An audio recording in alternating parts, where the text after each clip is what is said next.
I had to be there in the morning as well. So I said, hey, if you ever need me to go pick her up or whatever, I got you. And, she took me up on the offer. So there have been some mornings where I'll go pick her up, drop her to school. We ride into school together or whatever. And what happened was apparently there was a meeting yesterday where it came up, and the owner of the school had to address the situation because you just never know. As the business owner, he can protect, and this is what he told me. This is kind of the feedback I got from the meeting. I wasn't in the meeting, but I got brought up, the situation got brought up, and I got brought up in terms of picking her up and if it was okay, things of that nature, right? So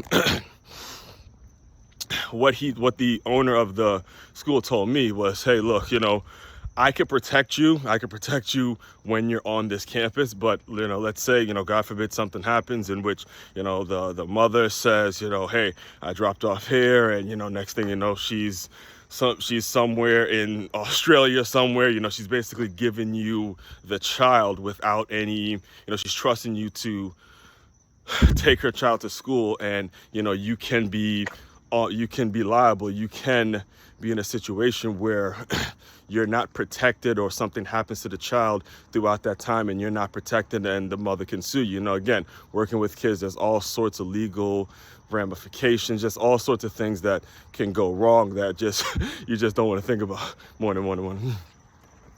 So once we had that conversation, I thought to myself, I'm like, okay, I'm a business owner. Here's what I'll do. I'll just create a permission slip and send it to the mom and have her sign it. So that's exactly what I did. Just last night, I wrote up a permission slip, just basically documenting, hey, I'm granting permission. I made sure the mother's name, the spelling of the mother's name was correct. And it said, basically, I'm granting permission for Aswan Crookshank to pick up, I'm not gonna put the child's name out there, but the name of the child from her apartment all the way to school, put the address in there. She signed it, boom, covered.